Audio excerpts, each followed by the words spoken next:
এই জগতে প্রেম বলে কিছু নেই।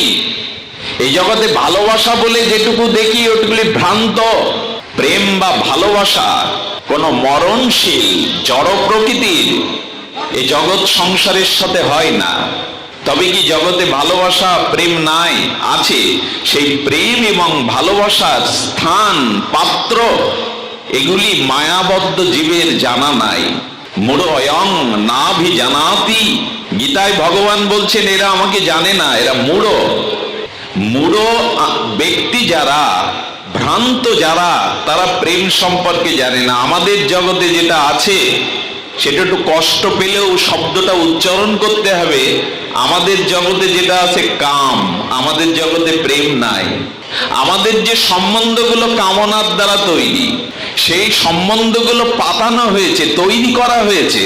চিরন্তন সম্বন্ধ এই জগতে কারোর সাথে নাই। আচ্ছা, মা বাবার সাথে, পিতা মাতার সাথে আমাদের সম্বন্ধ আত্মিক নয়, চিরদিনের নয়? বলছে নয়। এ দেহটা যখন ছেড়ে যাবে, আগামী জন্মে ইনি আমার পিতামাতা হবেন এমন কোনো কথা বলা নাই। গত জন্মে যে এরাই আমার জন্মদাতা জন্মদাত্রী ছিল এমন কিছু বলেনি শাস্ত্র। তার মানে মৃত্যুর সাথে সাথে পিতামাতার সাথে দেহজাত সম্পর্কটাও ছিন্ন হয়ে গেল। পিতামাতার সাথে আমাদের আত্মিক যোগ আছে, খুব অল্প। কেন জানেন? এই জগতে নিঃস্বার্থ ভালোবাসার দৃষ্টান্ত ভাগবতে এক জায়গায় কেবল দিয়েছে। জগতে একটি পাত্রের ভিতরে, একটি স্থানে, একটি সম্বন্ধ কেবল একটুখানি ভালোবাসার কথা বলা আছে। সেটা হলো পিতামাতা সন্তানকে যে ভালোবাসে, এর মধ্যে স্বার্থ থাকে না। এই ভালোবাসাটা দ্বিতীয় কোনো দৃষ্টান্ত জগতে ভাগবত বলছেন মা বাবার সন্তানের বাৎসল্য যে ভালোবাসা, এর মধ্যে কোনো স্বার্থ থাকে না। এটাই কেবল দৃষ্টান্তে আনা যায়, পৃথিবীর আর কোনো সম্বন্ধই দৃষ্টান্তে আনা যাবে না। তবে হ্যাঁ, পিতামাতার বুকেও সূক্ষ্ম আকারে কিছুটা স্বার্থ লুকিয়ে থাকে। কিরকম জানেন? না, এই ছেলে বড় হলে আমায় ফেলবে না, বৃদ্ধাশ্রমে রাখবে না, এরকম একটা আশা থাকে। থাকে কি না? যে ছেলেকে আমি বড় করছি ও আমাকে বৃদ্ধাশ্রমে পাঠাবে না, ঠিক আছে বসু, ও আমাকে বৃদ্ধাশ্রমে পাঠাবে না, আমাকে অন্তত ফেলে দেবে না, এরকম আশা থাকে না বাবা মার মনে? সেখানেও তো আশা থাকে যায়। তবে পিতামাতার ভালোবাসা অস্বীকার যারা করে, তারা প্রেম ভক্তির রাজ্যে, ভগবত ভজনের রাজ্যে পৌঁছাতে পারবে না, কোনোদিনই পারবে না। এই জন্য পিতামাতার ভালোবাসাটাকে শাস্ত্র অস্বীকার করেনি। তবে এটা আত্মিক নয়, চিরদিনের নয়। কারণ গত জন্মের পিতামাতা এই জন্মের পিতামাতা আমার নয়, আবার আগামী জন্মে এরাই আমার পিতামাতা এমন কোন শাস্ত্র সিদ্ধান্ত দেয়নি। কিন্তু ভগবান আমার জন্ম জন্মান্তরের চক্ষু দানও দিলা যে এই জন্মে জন্মে প্রভু সেই। ভগবানের সাথে আমার সম্বন্ধটা এই জন্মের না, ভগবানের সাথে সম্বন্ধটা শাশ্বত, চিরন্তন, সনাতন। এটি পাতানো নয়। পাত্রপাত্রী তাদের গুরুবর্গজন দুই পক্ষ নির্বাচন করলো। এক সপ্তাহ আগেও এই পাত্রপাত্রী দুজনকে তারা চিনতেন না, পরিচিত ছিল না। শুভ লগ্নে ব্রাহ্মণ অগ্নি সাক্ষী করে দুটো হাত মিলিত করে নরনারীর বলল, যদিদং হৃদয়ং তব তদিদং হৃদয়ং মম। লাল সুতো দিয়ে বাঁধলো, কাপড় দিয়ে বাঁধলো, মন্ত্র বলালো, তোমার হৃদয় আমার হোক, আমার হৃদয় তোমার হোক। 2 বছর পর কোর্টে গিয়ে ডিভোর্স দিয়ে দিল। এটা প্রেম বলে না, এটা সম্বন্ধ বলে না। তাহলে প্রেম বা ভালোবাসার পাত্রকে, প্রেম বা ভালোবাসার শাশ্বত সম্বন্ধ কোথায়? এইখানেই বলা হয়েছে শ্রী গুরু ব্যতীত, ভগবান ব্যতীত কারোর সাথে প্রেম হওয়ার কোনো সম্ভাবনা নাই। এই জগতে প্রেম নাই ভগবান ব্যতীত। এই জগতের প্রেম ভালোবাসার কথা কি শুনবেন? সপ্তম আশ্চর্য হলো আগ্রার তাজমহল। মমতাজের স্মৃতি বুকে নিয়ে দিল্লীশ্বর শাহজাহান সপ্তম আশ্চর্যের একটা সমাধি নির্মাণ করলেন। এই সমাধি নির্মাণ করার পরপরই তার আপন পুত্রগণ তাকে গৃহবন্দী, কারাবন্দী করে রেখেছিলেন। দুটো অন্য দাস দাসীদের দিয়ে দিত। শাহজাহান তুমি সপ্তমাশ্চর্য বানালে, তাক লাগিয়ে দিলে, কিন্তু ছেলেদের হাতে বন্দি দশায় কারাগারে কাটালে শেষ জীবন। কি হবে তাজমহল করে? বইয়ের স্মৃতিসৌধ করতে গিয়ে পৃথিবীতে সপ্তমাশ্চর্যে তাক লাগিয়ে দিলে, কিন্তু তোমার জীবনে শান্তি আসেনি। পুত্রদের দ্বারা তিনি বন্দি দশা কাটালেন। তাজমহল করলেই জীবনে শান্তি পাওয়া যাবে না। এই জন্য ভগবানের সাথে সম্বন্ধটা, এটাকে এই নিত্য শাশ্বত চিরন্তন নির্মল এই সম্বন্ধের নাম হলো প্রেম। আর জগতে যেটি আছে এটি হলো কাম। প্রেম আর কাম এ দুটো বহুত অন্তর, কিন্তু আমরা বুঝতে পারি না। আমাদের নয়ন মনে প্রেম সম্পর্কে ধারণা নাই, কারণ ও জাতীয় অনুভূতি আমরা পাইনি। যে কারণে এই জগতের আবেগ, এই জগতের উচ্ছ্বাস, এই জগতের অনিত্য, কাল কবলিত, ধ্বংসশীল সম্বন্ধকে নিয়েই আমাদের মাতামাতি। আচ্ছা, কাম আর প্রেমের মধ্যে পার্থক্য কোথায়?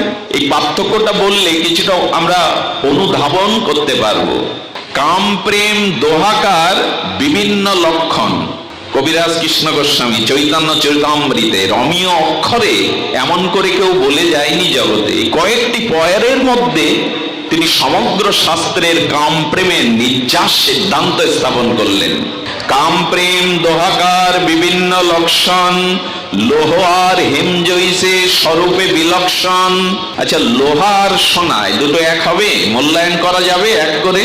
কাম হলো লোহা, প্রেম হলো স্বর্ণ সুবর্ণ।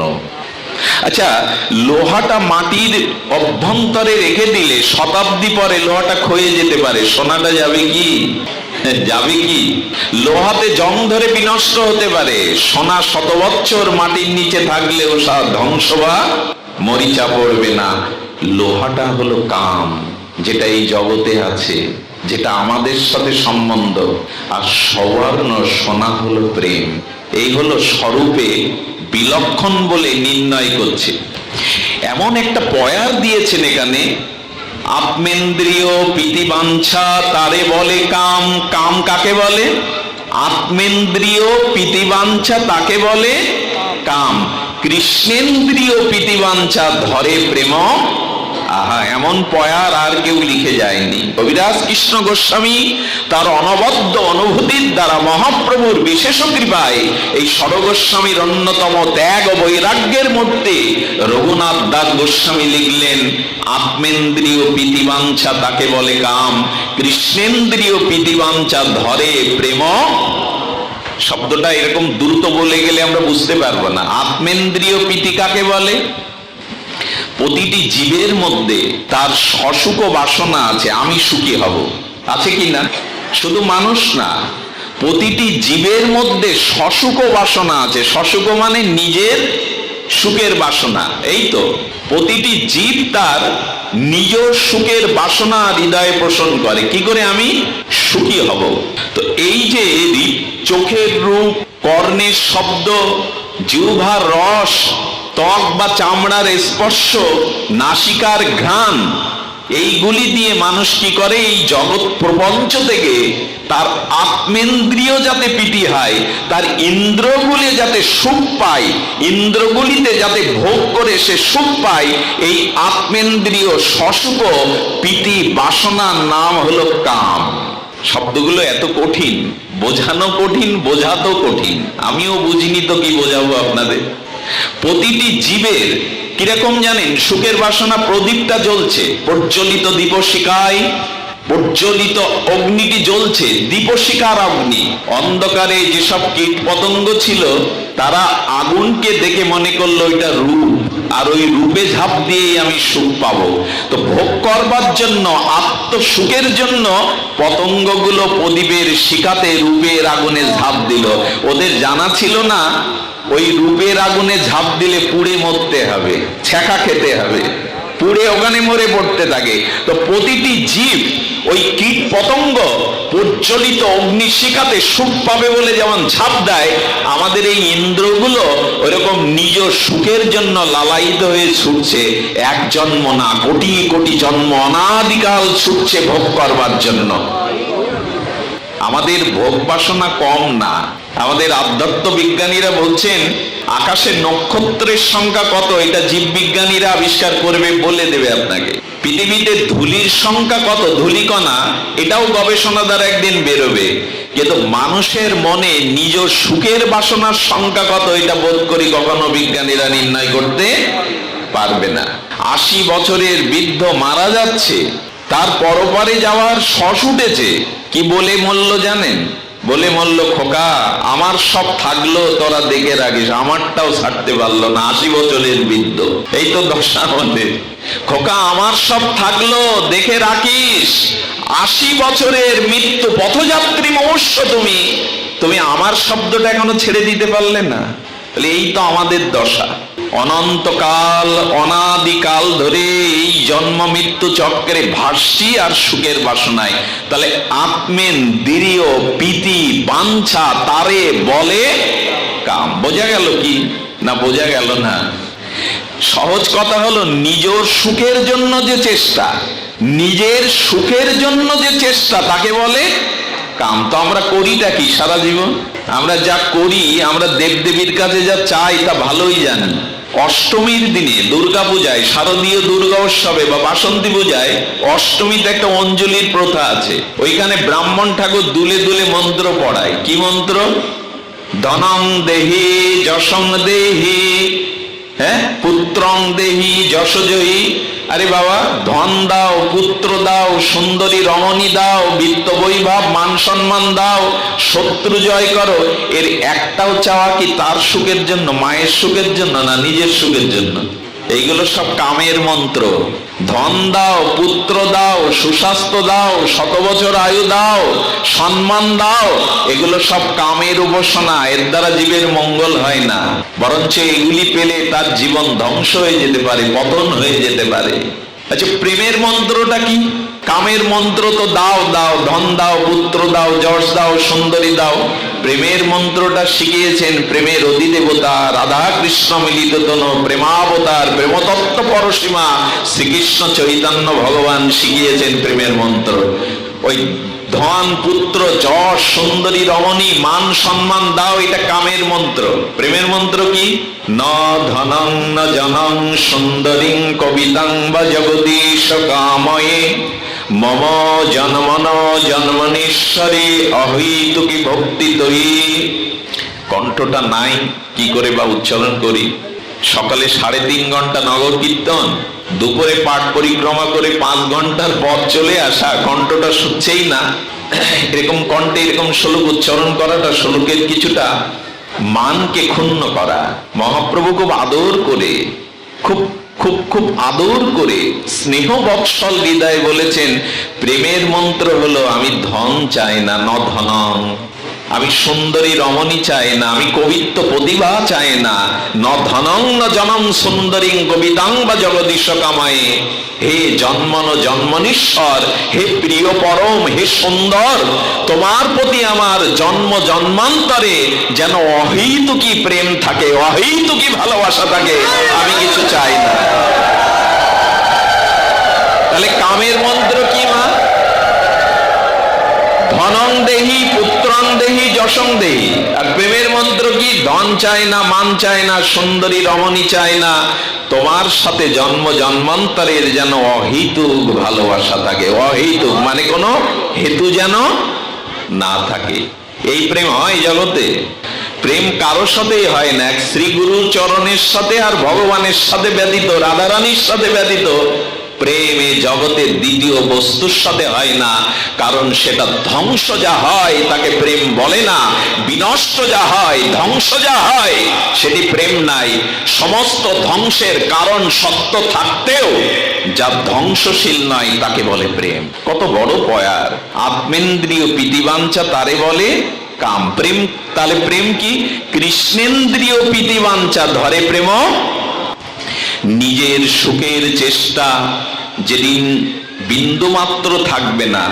জীবন যৌবন চেষ্টা ক্রিয়া প্রতিক্রিয়া সর্বস্ব দিয়ে যেদিন ভগবানকে সুখ দিতে চেষ্টা করব, ইহকাল পরকালে কারো কাছে তোমার কাছে কিছু দাবি করব না, কিছু চাই না, এই জীবন ভর জন্ম জন্মান্তরে যেন তোমাকে সুখ দিতে পারি, তোমাকে ভালোবাসতে পারি, এই হলো প্রেমের মন্ত্র। দৃষ্টান্ত অনেক এসেছে, একটা বলা যাক। আচ্ছা, একটি সিঁড়ি, এটা 3 তলায় উঠে গেছে, 5 তলায় উঠে গেছে, একেবারে সুরম্য অট্টালিকার উপরে চলে গেছে। যখন মানুষ সিঁড়ি দিয়ে উপরে ওঠে, দৃষ্টিটা কোন দিকে থাকে? উপরের দিকে, ওঠেও উপরের দিকে। ওই একই সিঁড়ি দিয়ে যখন মানুষ নিচে নামে, দৃষ্টিটা নিচের দিকেই থাকে। তেমন কৃষ্ণ সুখের চেষ্টাটা উপরে ওঠায়, প্রেমের শিখরে ওঠায়, আর নিজ সুখের চেষ্টাটা নিচে নামায় সিঁড়ির মতো। সিঁড়ি একটাই, উপরে ওঠার নাম প্রেম আর নিচে নামার নাম কাম। আরো একটা দৃষ্টান্ত এসছে, খুব প্রভাতে প্রস্ফুটিত গোলাপের বাগানে গোলাপ ফুটেছে। প্রভাতের নির্মল পবন বাতাসে কুসুম কাননে গোলাপের সুগন্ধে আর তার সৌরভে মন মাতানো অলিকুল গুঞ্জরিত ভ্রমরকুল এসে আর গোলাপের পাপড়িতে মধুর রস গন্ধ আস্বাদন করছে। ওই ফুলের বাগানে গোলাপের কাননে একই বিনতে 2টো গোলাপ ফুটেছে। 2জন যুবক প্রবেশ করলো। একজন যুবক প্রত্যেকে একটা গোলাপ তুলে নিয়ে তার প্রণয়নী প্রেয়সী যুবতী সুন্দরী স্ত্রীর চুলের খোপায় গুজে দিল। বিনিময় কি পেল? বিনিময় স্ত্রীর মুখের হাসি আর কিছু মর্মস্পর্শী ভালোবাসার কথা। এত ভালোবাসা আমায়। আচ্ছা, ওই একই বাগানে একই গাছে একই বিনতে যে 2টো ফুল ফুটেছিল, আর একটা বাকি আছে। এক যুবক গিয়ে ফুলটা তুলে অগরু চন্দন চর্চিত করে রাধারানীর চরণে দিয়ে দিল। একই গাছ, একই ফুল, একই ক্রিয়া। একটা নিজের সুখের জন্য স্ত্রীর খোপায় গুজে দেওয়ার নাম কাম, আর রাধারানীর চরণে অগরু চন্দন দিয়ে দেওয়ার নাম হলো প্রেম। এর নিচে নেমে আর বোঝানোর উপায় নাই। নিজের সুখের চেষ্টার নাম কাম, কৃষ্ণ সুখের তাৎপর্যের নাম প্রেম। তবে আমাদের এটা হয় না। কেমন হয় না জানেন? তটিনী, নদ নদী, নদীর ঢেউগুলো তরঙ্গগুলো তটাভিমুখী হয়, অন্তমুখী হয় না। কি বললাম মা? নদী বা তটিনীর ঢেউগুলো কোন দিকে যায়? ভেতরের দিকে আসে না কুলের দিকে যায়? তেমন আমাদেরও কামনা বাসনার ঢেউটা নিজের দিকে আসে, বিপরীত দিকে কৃষ্ণমুখী হয় না।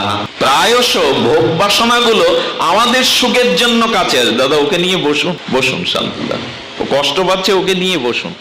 তো কি বলেছেন? ঢেউটা তরঙ্গটা এদিকে যায় না। আসলে প্রেমটা তো বুঝিনি। প্রেম নামে জগতে যা চলছে সেটি প্রেমকে অভিশপ্ত করা হয়েছে, প্রেমকে কলঙ্কিত করা হয়েছে। নরনারী নায়ক নায়িকার প্রাকৃত যে প্রেম, প্রেমটা হয় না কেন জানেন? যুবক যুবতীকে ভালোবাসলো বটে, প্রেয়সী প্রণয়নীকে ভালোবাসলো বটে, কিন্তু দেখা গেল ভালোবাসার তোমাকে যেতে দেব না।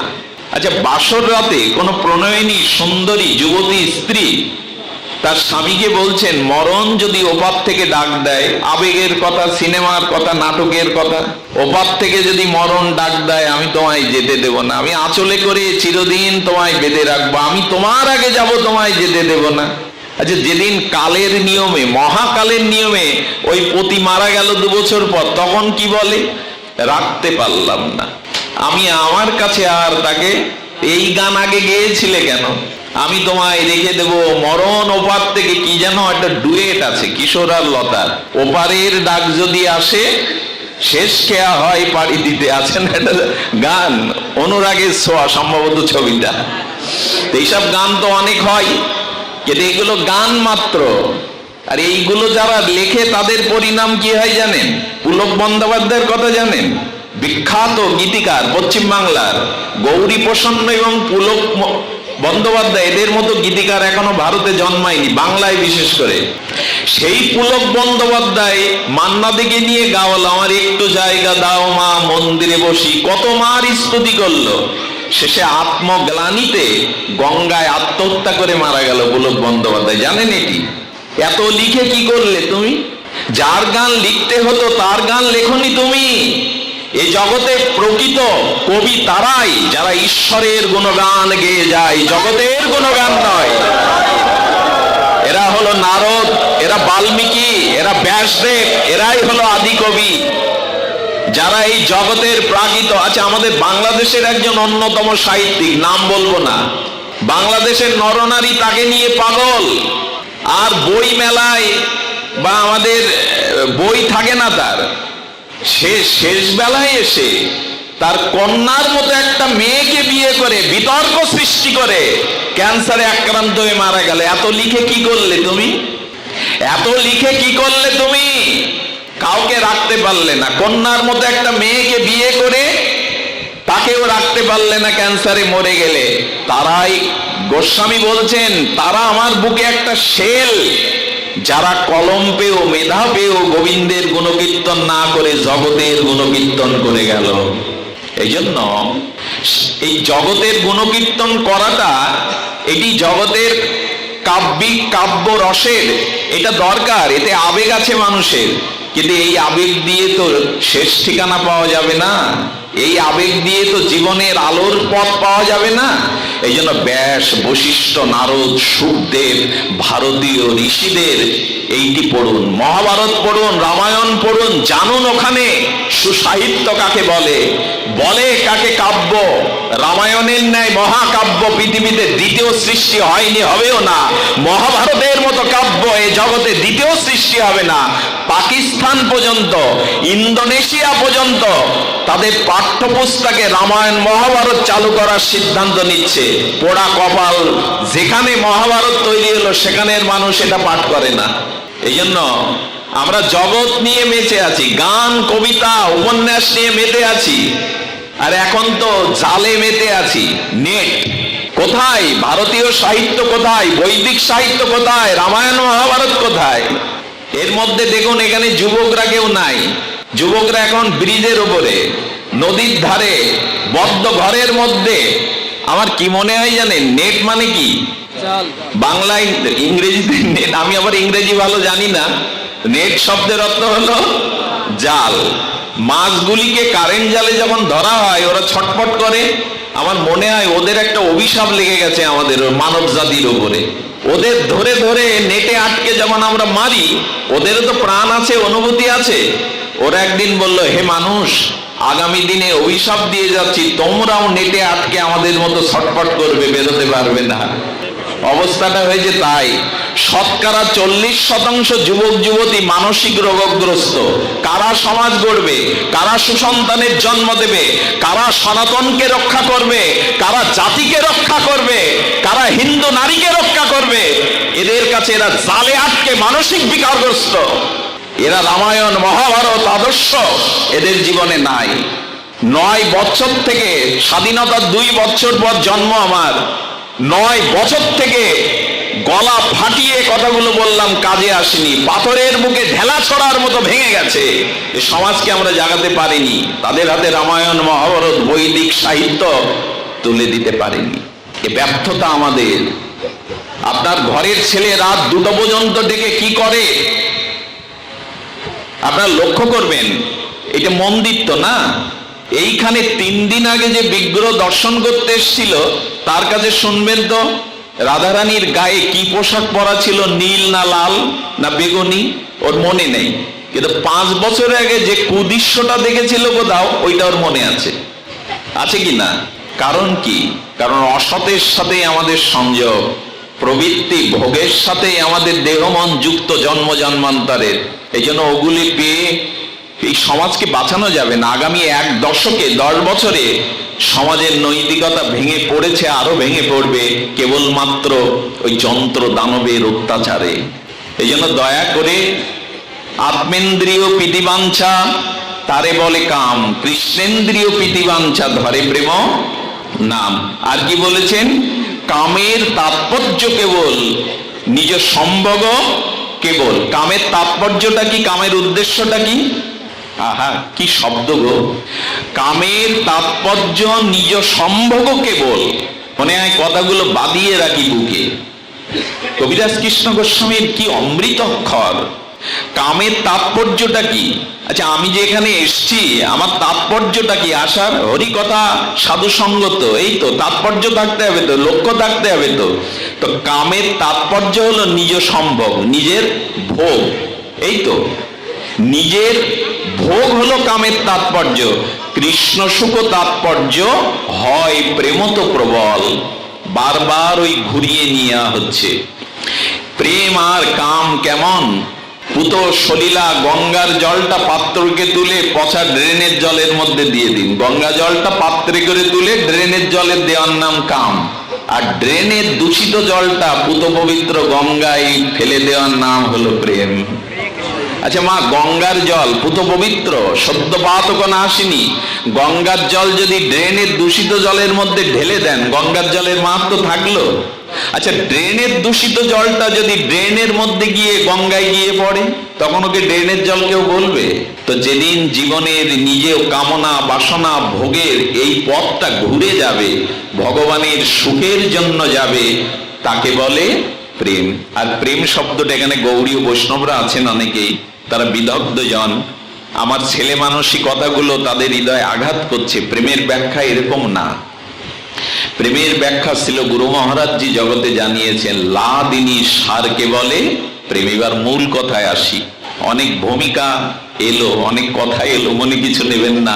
শাস্ত্রীয় পরিভাষায় আমরা প্রেমকে এবার একটু জানবো। লাদিনীর সার প্রেম। প্রেম কি? প্রেম কাকে বলে? লাদিনীর সার। লাদিনী কাকে বলে মা বলো? আমরা তো খুব যজ্ঞ শুনছি, পূজা পার্বণ করছি, লাদিনী কাকে বলে মা? এইটাই তো জানা হয়নি।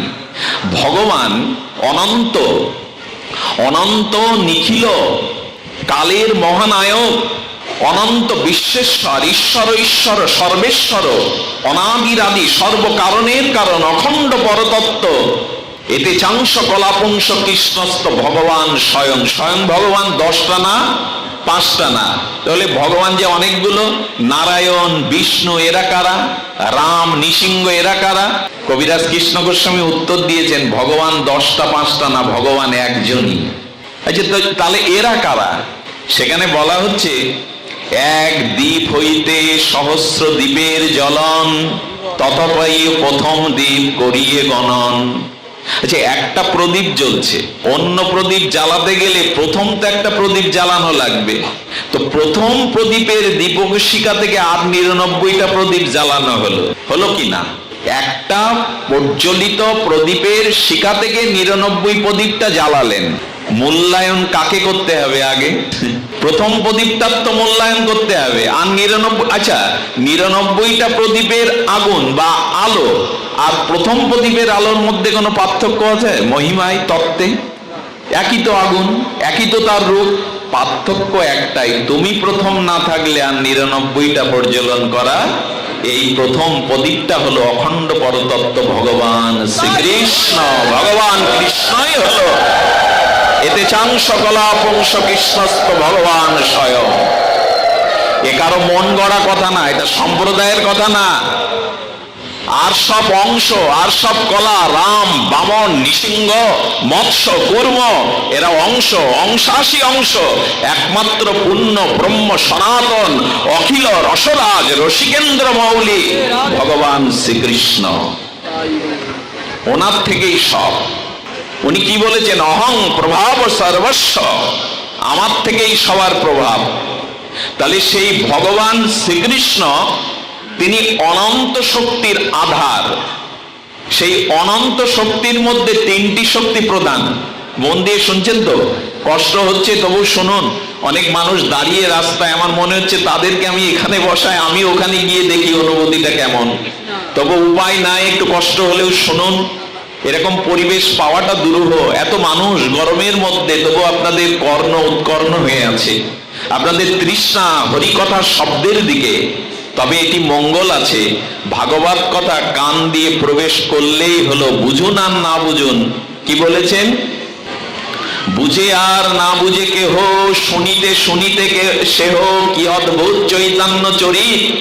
হ্যাঁ, শুনিলেই হয় বড় হিত। বুঝুন আর না বুঝুন, এই শব্দগুলোর মধ্যে এমন চিৎ ক্ষমতা আছে, এটা কান দিয়ে হৃদয় গেলেই প্রেম হয়ে যাবে, ভক্তি হয়ে যাবে। শব্দগুলোর এমন ক্ষমতা আছে। আচ্ছা, অবশ শিশু না বুঝে আগুনে হাত দিলে আগুন ক্ষমা করবে ওকে? ওকে আগুনের তত্ত্ব জানে? এটা আগুনে স্পর্শ করার সাথে অগ্নির স্বতন্ত্র ক্ষমতা ওকে পোড়াবে কিনা? তেমনি এই শব্দগুলোকেও বুঝে আর না বুঝে কান দিয়ে ভেতরে গেলেই শুনিলেই হয় বড় হিত। বড় হিত মানে ছোট হিত না, বড় হিত মানে এই কথাগুলো শুনলে ভগবানের প্রতি প্রেম জন্মে যাবে, আসক্তি জন্মে যাবে, অনুরাগ জন্মে যাবে। এই জন্য শ্রবণ করুন।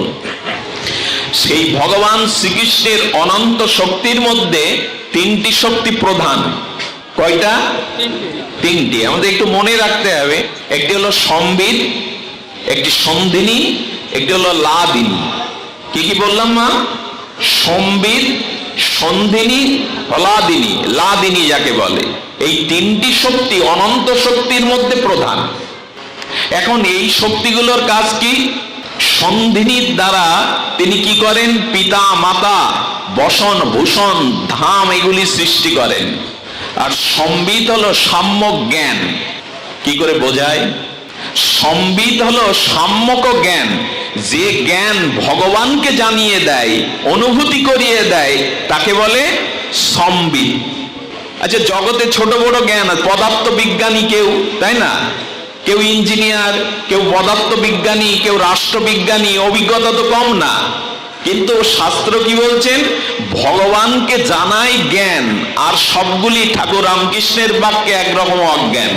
কি কথা বলে দিয়েছেন এই পাগল ঠাকুর দক্ষিণেশ্বরে, বলে ঈশ্বরকে জানাই জ্ঞান আর সব অজ্ঞান। অজ্ঞান এই জন্য জগতের জ্ঞানে ভালো চেয়ার পাবে, মালা পাবে, টাকা পাবে, ব্যাংক ব্যালেন্স পাবে, পরকালে পথ পাবে না, পরকালে নিজের উদ্ধার করতে পারবে না। এই জন্য বলছেন ঈশ্বরকে জানাই হলো প্রকৃত।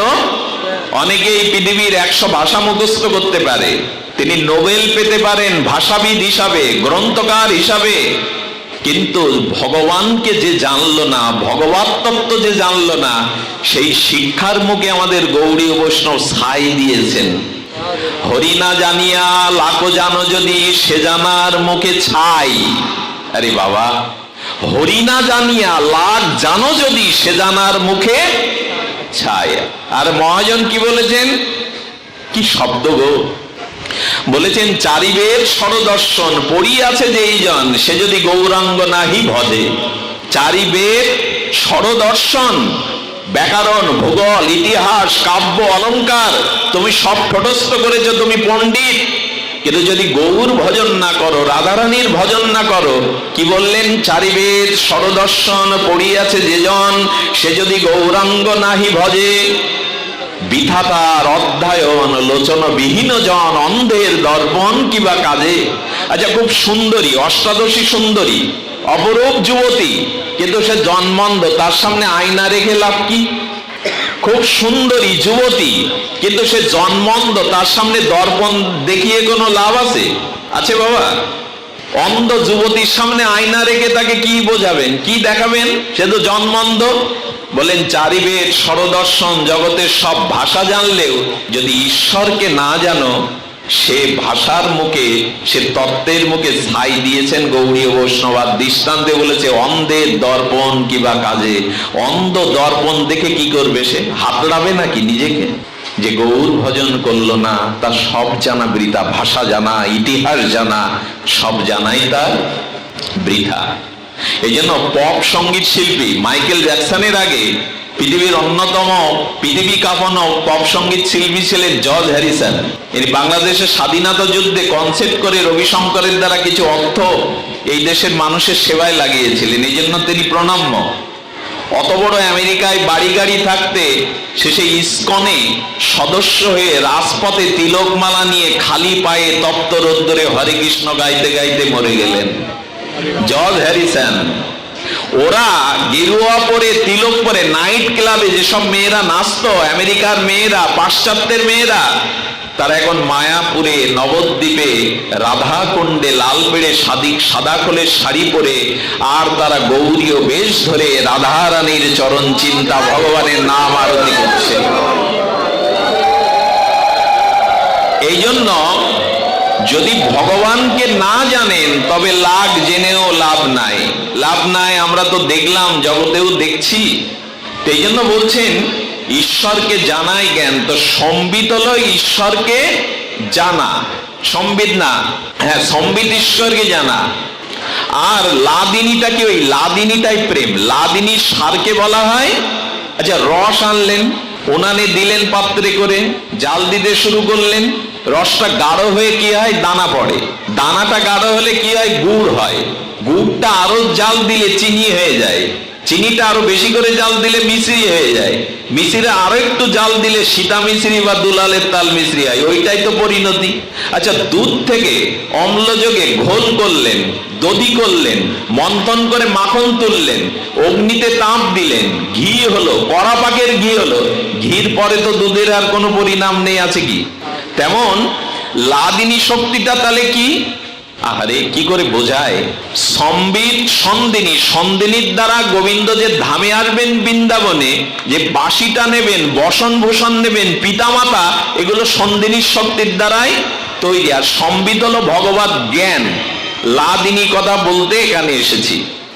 লাদিনী সার প্রেম, মানে গুড় হয়ে গেল, মিশ্রি হয়ে গেল, দুধ থেকে ঘি হয়ে গেল।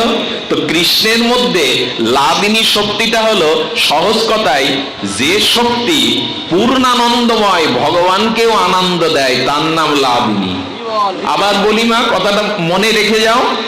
আনন্দময়, সচ্চিদানন্দময়, পূর্ণ আনন্দময় ভগবানকেও যে শক্তি আনন্দ দেয় তার নাম লাদিনী।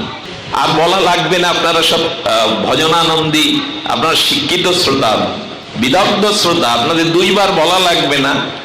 আচ্ছা, ভগবান পূর্ণানন্দময়, ওনাকে আনন্দ দেবে কে? আবার একটা কেমন কথাটা বিপরীত সংঘর্ষিক হচ্ছে না?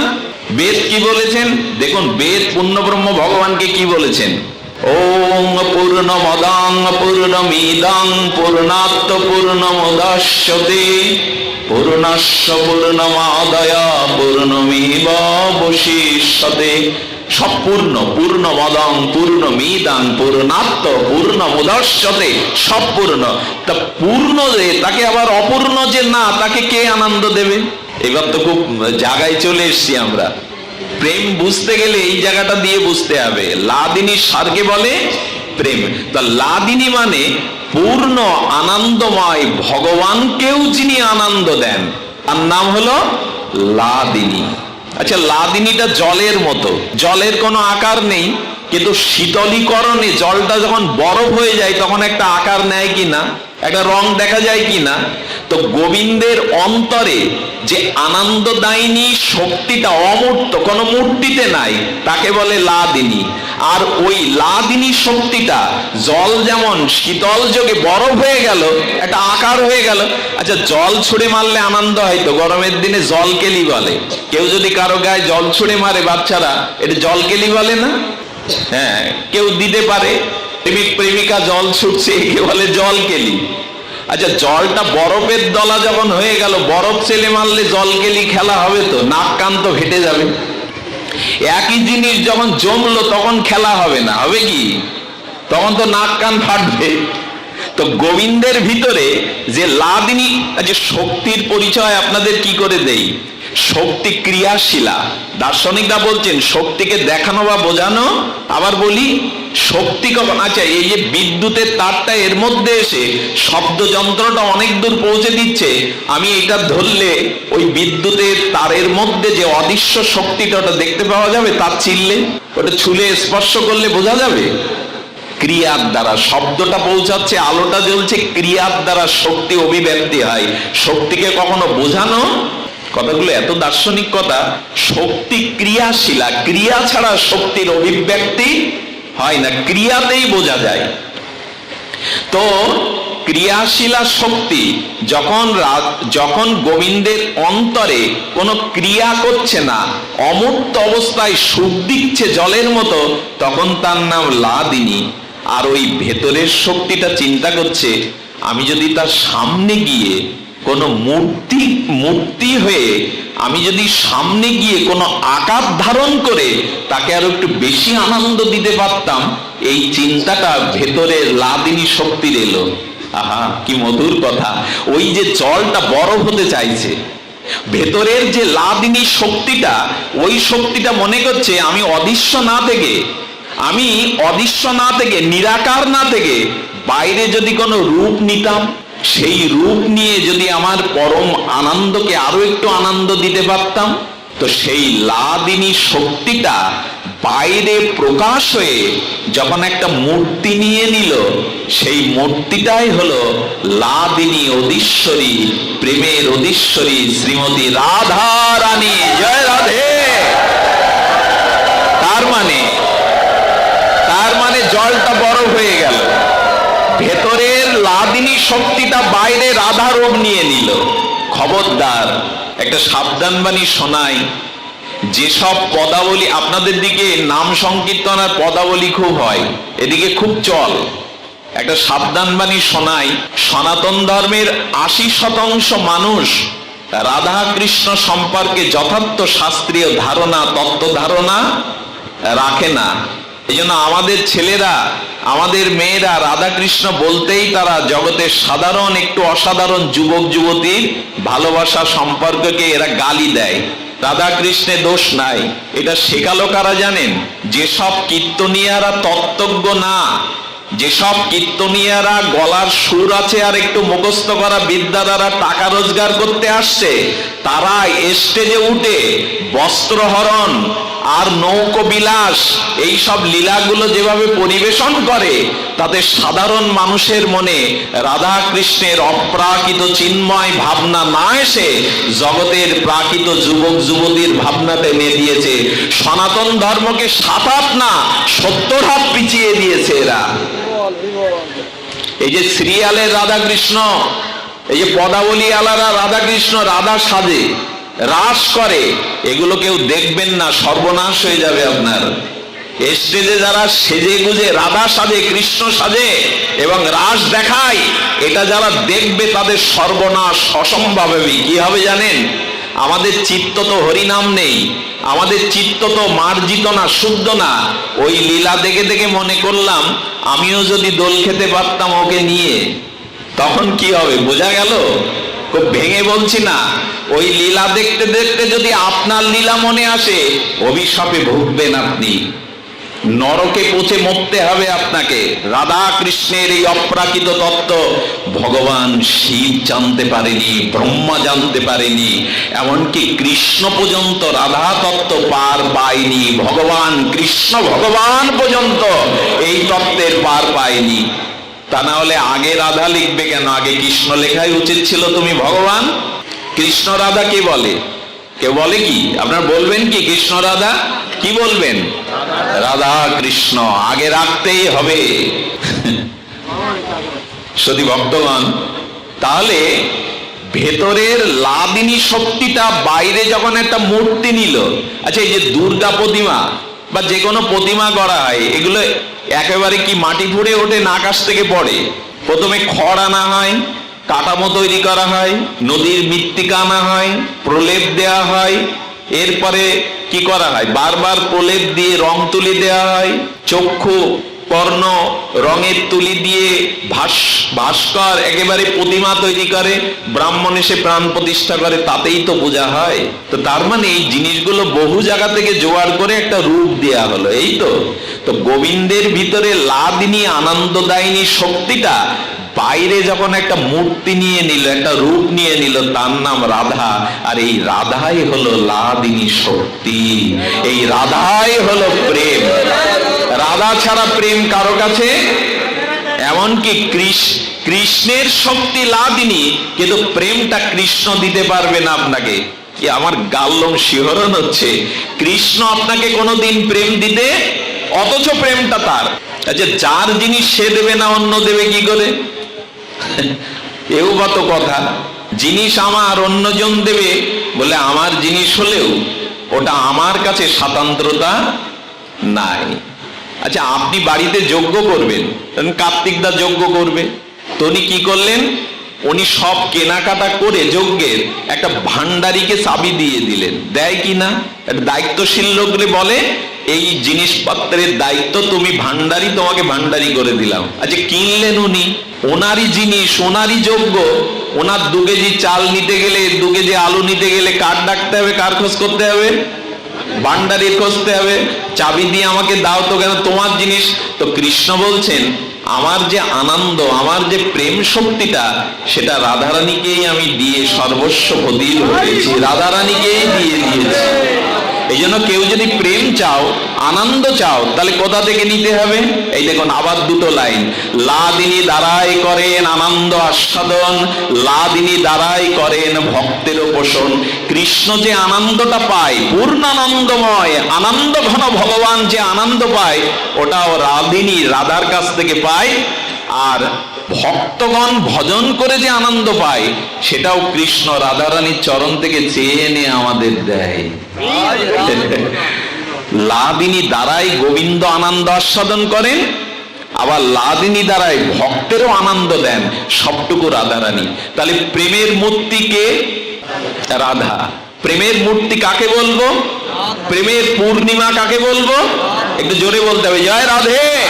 রাধারানী, রাধারানী হলেন প্রেমের মূরতি, পূর্ণ প্রেমের পূর্ণিমা। দ্বিতীয়ার চাঁদ না রাধারানী, রাধারানী হলো প্রেমের পূর্ণিমা। আচ্ছা, তো গোবিন্দ, তোমার ভেতরে তো লাদিনী রাধা প্রেম ছিল, বাইরে প্রকাশ করলে কেন? আর করলে তো তাকে নারী করলে কেন? আমাদের দাবি তো ওই জায়গায়, একই বিদ্যুৎ দিয়ে বৈদ্যুতিক পাখা, টিভি, ফ্যান চালানো যায়, একই তো শক্তি। আচ্ছা, রাধারানী তোমার সেবা করবে, তোমায় আনন্দ দেবে, ভালো কথা, তা কিশোরী রূপ দিলে কেন? ওইখানেই তো আমাদের আপত্তি। আমাদের তো নারী পুরুষ ভেদ আছে, তো কিশোরী রূপ দিলে কেন? ওই জন্যই তো মানুষ খোঁজা মারবার সুযোগ পেল। রাধারানী মেয়ে ছেলে আর কৃষ্ণ হলো পুরুষ। এই ভাবনা যদি কারো মনে আসে, শুনে যাও মা, একটা সাবধান বাণী, কীর্তন তো তোমরা শুনতে যাও। রাধারানীকে যদি কখনো মনে হয় যে উনি রক্ত মাংসের যুবতী সুন্দরী, তাহলে এই জন্মের না, আপনার কোটি কোটি জন্মের সাধনা সেই দিনই নষ্ট হয়ে যাবে, আপনি অধঃপতিত হয়ে যাবেন। যদি ভাবেন রাধারানী কোনো একটা সুন্দরী রমণী। অবশ্য আমি একজনকে বলেছিলাম, রাধারানীর সুন্দরটা কেমন একটু বলতে পারেন বাবা? তো উনি তো জানেন আমার জ্ঞানের স্তর সীমিত। উনি বললেন যে বাংলাদেশের জেলা ভিত্তিক সুন্দরী প্রতিযোগিতায় হয় না এখন, জেলায় জেলায়। আচ্ছা, পুরো 64টা জেলায় সুন্দরী প্রতিযোগিতা হয়ে বাসনায় কয়েকজনকে নিয়ে দেশ সেরা সুন্দরী হয়, হয় কি না? আচ্ছা, দেশ সেরা সুন্দরীর মধ্যে বেছে বেছে এশিয়া সেরা সুন্দরী প্রতিযোগিতা হয়, আর এশিয়া সেরা সুন্দরী যারা হয় তাদের মিস ইউনিভার্সে বিশ্ব সুন্দরীর প্রতিযোগিতা। আচ্ছা, বিশ্বের 190টা দেশ বিশ্ব সুন্দরী প্রতিযোগিতায় একজন কেবল হয় বিশ্ব সুন্দরী। তিনি আমাকে বলছেন, এই বিশ্ব সুন্দরী, কোটি কোটি বিশ্ব সুন্দরীকে এক জায়গায় করলে স্বর্গের মেনকা বা উর্বশীর একটা হয়। এরকম কোটি কোটি বিশ্ব সুন্দরী এক করলে যে রূপ হয়, স্বর্গের অশ্বরাদের ওই রূপ।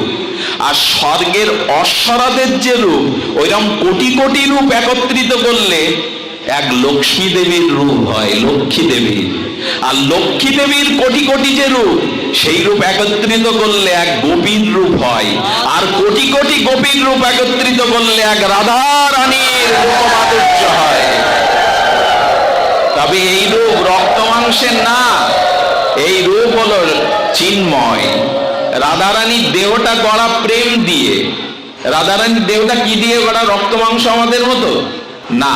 আগেই বলেছিলাম, জগতের যুবতী আবেগে ভালোবাসে, কিন্তু 2 দিন পরে কি হয়? দন্ত পড়ে যায়, চুল পেকে যায়, জরা ব্যাধি হয়ে যায়, ভালোবাসা তখন বাসি হয়ে যায়। যাকে দেখলে বলতো তোমাকে না দেখলে আমার দিন ভালো যায় না, সে সামনে এলে দূর দূর করে চলে যেতে পারে। তোমার মুখ দেখলে আমার উল্টো, গানটা তখন সুরটা উল্টে যায়, আমি তোমাকে সহ্য করতে পারছি না, চলে যাও। বললেন কি, যৌবন তো থাকে না, কিন্তু রাধারানীর কিশোরী রূপী আর গোবিন্দের কৈশোর, এটা কখনো বার্ধক্য। এইটুকু জেনে নেন, কৃষ্ণ কখনো বৃদ্ধ হবে না। রাধারানী কখনো যুবতীও হবে না, নিত্য কিশোর আর নিত্য কিশোরী। প্রেমটা কাকে বলে? যাকে ধরলে আর ধ্বংস হয় না। তো কৃষ্ণ কখনো যুবক হবেন না, বার্ধক্য হবেন না, এরা জন্ম জরা মৃত্যুর। অনেকেই বলেন মন গড়া কথা বলছো কেন, উদাহরণ দাও, দৃষ্টান্ত দাও যে কৃষ্ণ বুড়ো হবে না। আচ্ছা, দৃষ্টান্ত আমার কাছে আছে। আপনার দেহ আর আত্মাটা এক না আলাদা? আমাদের আত্মা আর দেহ এটা এক না আলাদা? আলাদা যদি না হতো তাহলে আত্মা চলে গেলে মরা বাপের বুকের ওপরে মাথা গুঁজে মেয়ে কাঁদে, বাবা তুমি কোথায় গেলে, তোমার সাথে দেখা হলো না। আরে তোর বাবার বুকের ওপরে তোর মাথা, তুই বাবাকে খুঁজছিস কেন?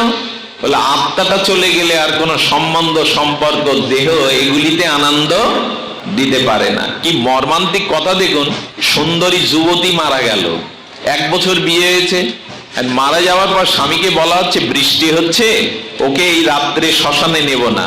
তোমার খাটে তো 1 বছর ধরে আছে, ওকে খুব ভালোবাসতে, তোমার খাটে আজকের রাতটা ওকে রেখে দাও, সকালে ওকে শ্মশানে নেব। কোন পুরুষ তার যুবতী সুন্দরীর লাশটা একই খাটে একই ঘরে 1 রাত্রেও রাখবে না, কিন্তু 1 বছর ছিল এক জায়গায়, আনন্দ ভাগাভাগি করে নিয়েছে। আসর নখ থেকে চুল অব্দি সবই তো আছে, কেউ তো তুলে নিয়ে যায়নি ভেতর বাইরের কোনো বস্তু। তবে আনন্দটা কোথায় গেল? কিন্তু ভেবে দেখেছি আমরা, আনন্দটা কোথায় গেল? আহা, দেহ আনন্দের নয়, আত্মাই হলো আনন্দের। তো আমাদের দেহে 6টা ধর্ম আছে, জন্ম মৃত্যু, জরা ব্যাধি, ক্ষুধা পিপাসা আছে না আমাদের দেহে? ক্ষুধা পিপাসা জন্ম মৃত্যু, আত্মার এর কোনোটাই নাই। আচ্ছা, আরো একটু সুন্দর করে বুঝি, আপনার যে ছায়াটা পড়েছে, ওই ছায়ার যে ধর্ম, কায়া আপনার দেহের কি সেই ধর্ম? ছায়াকে পিটালে ব্যথা লাগবে? ছায়ার ক্ষুধা লাগবে? ছায়ার কোনো অনুভূতি আছে? কিন্তু ছায়াটা তো আপনার দেহ থেকেই পড়েছে, আপনার দেহের ধর্ম যা, ছায়ার ধর্ম তাই না। তো আত্মার ধর্ম আলাদা, দেহের ধর্ম আলাদা। এই তো, তাহলে আত্মা কি বিদ্ধ হয়? আত্মা কি জরাগ্রস্ত হয়? আত্মাকে গোবিন্দের কোটি কোটি শক্তির একটা চিৎকণ অল্প অংশ মাত্র। তা আত্মার যদি জরা ব্যাধি না থাকে, আত্মা যদি বিদ্ধ না হয়, তো শ্রীকৃষ্ণ বিদ্ধ হতে যাবে কেন? শ্রীকৃষ্ণের অনন্ত কোটি শক্তির একটা কণা মাত্র হলো আত্মা। মাময়ী বংশ জীবলোক জীবভূত সনাতনা, একটা অংশ। এতে প্রমাণ হলো কি না আত্মা বুড়ো হয়, আত্মা মরে, আত্মা জরা হয়? আত্মারও আত্মা, পরমাত্মার পরমাত্মা শ্রীকৃষ্ণ বিদ্ধ হবে কেন? এই জন্য প্রেম যদি কেউ করতে যান, ওই নিত্য কিশোরী নিত্য কিশোরের সাথে করেন, সেও আপনাকে ছাড়বে না, আপনিও তাকে ছাড়বেন না। কারো যৌবন ক্ষয় হবে না, কারো মৃত্যু জরা ব্যাধি আসবে না। এই 700 সম্বন্ধের নাম হলো প্রেম। আচ্ছা, তো শ্রীকৃষ্ণকে প্রশ্ন করছি, তুমি পূর্ণ ব্রহ্ম, তোমাকে আনন্দের প্রয়োজন কেন? গোবিন্দ বললেন, আমি আনন্দ ছাড়া থাকতে পারি না।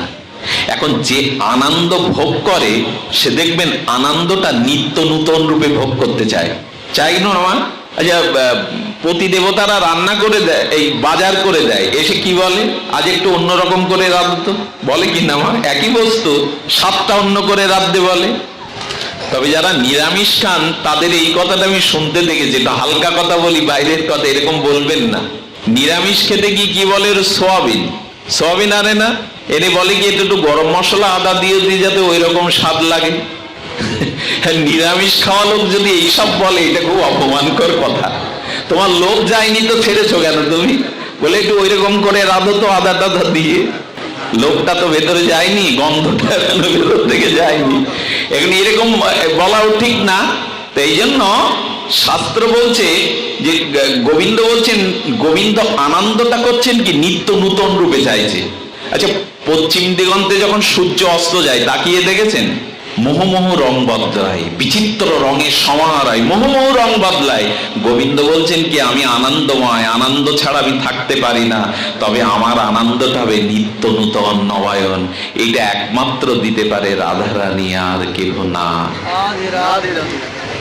রাধা পূর্ণ শক্তি, শক্তি ছাড়া শক্তি। আচ্ছা, যার ধন নেই তাকে ধনী বলা যাবে বাবা? যার রূপ নেই তাকে রূপবান বলা যাবে? যার বিদ্যা নেই তাকে বিদ্যান বলা যাবে? তেমনি রাধারানী কি?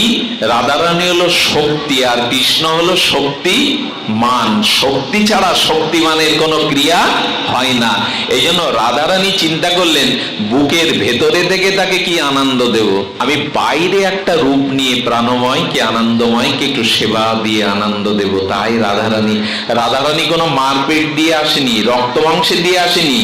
পদ্ম ফুলের উপরে, বর্ষণার নদীতে পদ্মের ফুলের উপরে রাধারানী ভেসে এসেছিলেন চিন্ময় লোক থেকে। কোন রক্তবীর্য দ্বারা, কোন মায়ের গর্ভ রাধারানী আশ্রয় করে আসেনি। নিত্য ধাম গোবিন্দের হৃদয় থেকে লাদিনী শক্তি এসেছিলেন। আচ্ছা, মজা কেমন দেখুন, কৃষ্ণেরই শক্তি আলাদা রূপ নিল কেন? বলে আলাদা না হলে আনন্দ দেওয়া যাবে না। আচ্ছা, শিশু যদি মার কাছে জিজ্ঞেস করে, 3 বছরের শিশু কথা ফুটেছে, মাকে প্রশ্ন করছে, মা আমি তোমার কোথায় ছিলাম, তোমার মধ্যে আমি কোথায় ছিলাম, কি উত্তর দেবেন মা? কি উত্তর দেবে? রবীন্দ্রনাথ এই প্রশ্নটা তুলেছেন, বিশ্বকবি। ছেলে জিজ্ঞেস করছে, মা আমি কোথায় ছিলাম, মা খুব ভেবে একটা মার্মিক উত্তর দিল। মা উত্তর দিলে, আনন্দ হয়ে তুই আমার ভেতরে ছিলি, আনন্দেরই প্রকাশ তুই। কবিগুরুর অনুভূতি। তেমনি সন্তান যেমন পিতামাতার আনন্দেরই ফল, আনন্দের কারণেই তার সৃষ্টি, তেমনি রাধারানী বললেন, আমি বুকের ভেতরের থেকে যে আনন্দটা দিতে পারছি না নিত্য নূতন করে, আমি বাইরে আনন্দ প্রেমের মূর্তি নিয়ে তাকে সেবা দিয়ে, সর্বস্ব দিয়ে আমি তাকে আনন্দ দেব। এই জন্য রাধারানী রূপ নিয়েছেন। আচ্ছা, একটা কথা বলা ভালো, রাধারানী নারী মূর্তি কেন নিলেন? নারী মূর্তি কেন নিলেন শুনছেন তো বাবা? নিলেন এই জন্য, এখানে মায়েদের একটু জিতিয়ে দিতে হবে। যদিও পুরুষ শাসিত সমাজে মায়েদের আজও আমরা সম্মান দেখাতে পারিনি, তাদের মূল্যায়ন করতে পারিনি, তবু বলি, সেবার দিক দিয়ে পুরুষরা যতই তর্ক বিতর্ক হোক, সেবার মূর্তি হলো নারী। মা যেমন করে সেবা জানেন, ছোটবেলায় বাবা মরে গেলে মা ভিক্ষা করেও ছেলে মেয়েকে দাঁড় করায়, কিন্তু মা যদি মারা যায় প্রায়শ সন্তানকে পিতা মানুষ করতে। দেখবেন যে বাড়িতে 20 তলা বিল্ডিং, 20 জন পুরুষ থাকে, কোনো মেয়ে ছেলে নাই, গিয়ে দেখবেন নরক করে রাখা, কোনোটাই গোছানো। গোছাবে কে? যারা গোছায়, সুন্দর করে সাজায়, তারা তো ঘরে নেই। এই জন্য যে ঘরে নারী নেই তাকে গৃহ বলে না। গৃহ কাকে বলে? গৃহিণী যেখানে আছে তাকে বলে গৃহ। এই জন্য নার্সিং এর কাজে এখনো মেয়েরাই মার হাতের পরশটা রোগ শয্যায় সন্তানের কপালে যতটা আনন্দ দেয়, তৃপ্তি দেয়, পুরুষের হাত, বাবার হাত দেয় কি? আচ্ছা, বাবা কোট পরেছে, কোর্টে যাবে, অফিসে যাবে, দোকানে যাবে, কাঁচানো জামা পরেছে, ছেলে নোংরা, সেলস্যা মাখা, মলমূত্রও মাখা, প্রস্রাব করেছে মাখা, আর ধুলাবালি, বাবা কোলে নাও, নেবেন তো? যা যা চলে যা মার কাছে যা। কাকে দেখিয়ে দেয়? মার কাছে। মা খেতে বসেছে, সন্তানকে কোলে নিয়ে স্নেহের আঁচলে তার ধুলাবালি গুলোই আগে মুছিয়ে দেয়। এই দিক দিয়ে পুরুষের থেকে, মানে সেবার দিক দিয়ে নারীরা এগিয়ে। সেবিত্বই নারীত্ব, নারীত্বই সেবিত্ব। এটা হিংসা করে, যুক্তিতর্ক দিয়ে কেউ পরাজয় করাতে পারবে না। এই জন্য রাধারানী বললেন, আমি কৃষ্ণ সেবা করতে এসেছি। তো সেবা করতে গেলে নারী মূর্তি নিতে হবে, পুরুষ মূর্তিতে সেবা। এই জন্য রাধারানী কিশোরী রূপ নিয়েছেন। শক্তি তিনি অন্য রূপে সেবা করতে পারতেন, কিন্তু নারীদের মতো সেবা আর কেউ করতে পারে না। এই উত্তর পাওয়া গেল। কেউ যদি বলে রাধারানীর শক্তি তো নারী রূপ নিল কেন, উত্তর কি দেবেন? সেবার জন্য। আচ্ছা, রাধারানী কৃষ্ণের বুকের ভেতরে ছিল, বাইরে এলো কেন? ওই যে নূতন আনন্দ দেবে বলে, নিত্য নূতন নবায়নমান, সেটার ব্যাখ্যা করা দরকার। ব্যাখ্যাটা হলো, বিবাহ বার্ষিকী থেকে কোনো পতি তার স্ত্রীকে 1 ভরি সোনা দিয়ে দিল, তুমি হাত পাতো, চোখ বন্ধ করো, আমি তোমার জন্য একটা উপহার এনেছি। তো দেওয়ার সাথে সাথে বলছে, এটা 1 ভরি সোনা, বিবাহ বার্ষিকীতে তোমায় উপহার। খুশি হবে কিনা স্ত্রী? 1 ভরি সোনা তো এখন অনেক। কার্তিকদা কত ক্যারেট? কত? 22 ক্যারেট 73,000। তো 73,000 সম্পদ যদি স্বামী বিবাহ বার্ষিকীতে দেয়, তাহলে আনন্দ পাবে না বাবা? পেল কিনা? কিন্তু মেয়ে ছেলেটা, সেই নারীটা, স্ত্রীটা সিন্ধুকে রাখতে গিয়ে মন কেমন করছে, স্বামীর দিকে তাকিয়ে বললে, ভালোবাসো বটে, উপহার এনেছো দামি, কিন্তু এটা যদি স্বর্ণকারের কাছ থেকে 1 ভরি ওজনের একটা নেকলেস করে আনতে, হার করে আনতে, তাহলে আর সিন্ধুকের মধ্যে আবদ্ধ থাকতো না, আমার গলায় শোভা পেত, বলে কি না? তেমন রাধারানী শক্তি হয়ে থাকতে পারতেন সোনার দলা, কিন্তু তাতে আনন্দ হতো না। ওই সোনার দলাটা গলিয়ে, আচ্ছা যখন সোনা থেকেই তো অলংকার হয় নাকি, তো যখন অলংকার হলো তখন ওকে সোনার অলংকার, সোনার বালা, সোনার লকেট, আলাদা নাম হয় না, আলাদা রূপ হয় না? আচ্ছা কেউ যদি মনে করে আবার আমি চকলেট করব সোনার, তাহলে গলিয়ে আবার করা যাবে, যাবে কিনা? তেমন কৃষ্ণ লাদিনী শক্তি থেকে রাধা হলেন, দ্বিতীয় হলেন, সোনাটা গলিয়ে স্বর্ণকারের হস্তশিল্পের দ্বারা হার হলো। এবার যদি বলি হারটা আবার সোনার দলায় ফিরে আসুক, আসা যাবে, সোনাটা গলিয়ে আবার দলা করা যাবে। তেমনি রাধা কৃষ্ণ আলাদা হলেন, কিন্তু তার আবার এক হতেও পারে। ওই রাধা কৃষ্ণ দুই দেহ ধরে অলংকার হলেন আনন্দ দেওয়ার জন্য, কিন্তু ওই দুজন আবার একত্রিত প্রেমে বিগলিত হয়ে গৌর মূর্তি নিয়ে এলো। শ্রী গৌরাঙ্গ সুন্দর হয়ে গেল, রাধা কৃষ্ণ মিলিত তনু শ্রী গৌরাঙ্গ। আচ্ছা দুধটা দই করলে দই থেকে আবার দুধে ফিরে আসা যাবে? কি তেমনই কথা, দেখুন দুধটা দই করলাম, দই থেকে আর দুধে ফিরে আসা যাবে? কিন্তু সোনাটা গলিয়ে, অলংকার গলিয়ে সোনায় আসা যাবে। তেমনি রাধারানী মূর্তি নিলেন, আর সেই মূর্তি নিয়ে তিনি গোবিন্দকে সেবার জন্য প্রাণ আকুল করে দিলেন। আমার আর সময় নাই হাতে, তবু এইটুকু বলি, আর একটু না বললে হয়তো ক্ষুধা থেকে যাবে, ক্ষুধা তো ফিরবে না। ভাগবত শুনুন, অনেক কিছু হচ্ছে সনাতন ধর্মে, পূজা পার্বণ যাগ যজ্ঞ, পাঠ বাড়ান, হরিকথা সাধুমুখে শুনুন। এছাড়া এই সমাজে আগে তো মানুষ জানবে, তারপরে তো পথ চলবে। এখানে আসতে গিয়ে 20 জনের কাছে শুনতে হয়েছে পথ কোনটা, তো মানুষ তো জেনে পথ চলবে।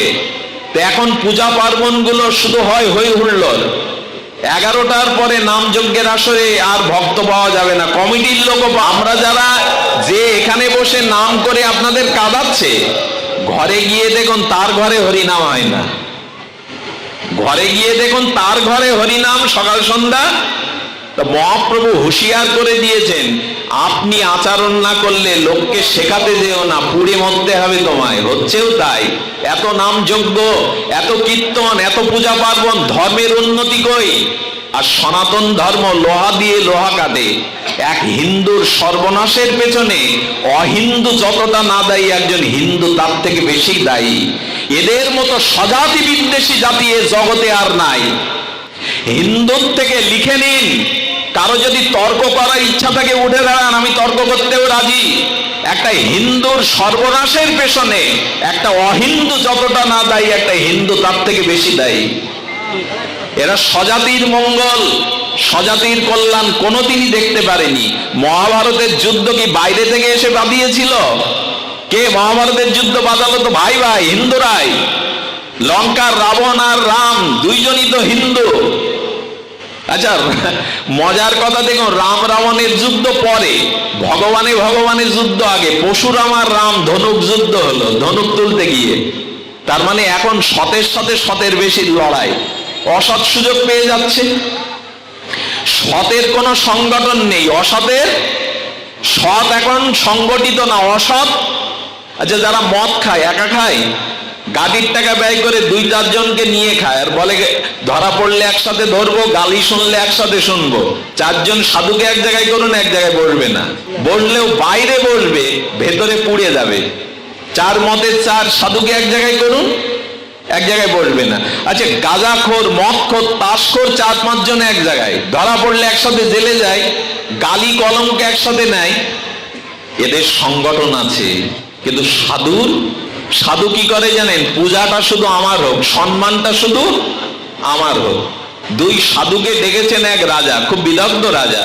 তো 2 সাধু আসার পরে এক সাধুকে স্নান করতে পাঠিয়েছে। উনি তো রাজনৈতিক বুদ্ধি। যে সাধু বসে আছে তাকে বলছেন, ওনাকে দেখে মনে হয় উনি কি আপনার সেবক, উনি কি আপনার থেকে বেশি পণ্ডিত? বলেন কি বলেন, ও কেমন কি জানে কি? আমার সাথে সাথে ঘোরে, যাই একটু শিখেছে, আমি ঘোড়া হলে ও ভেড়া।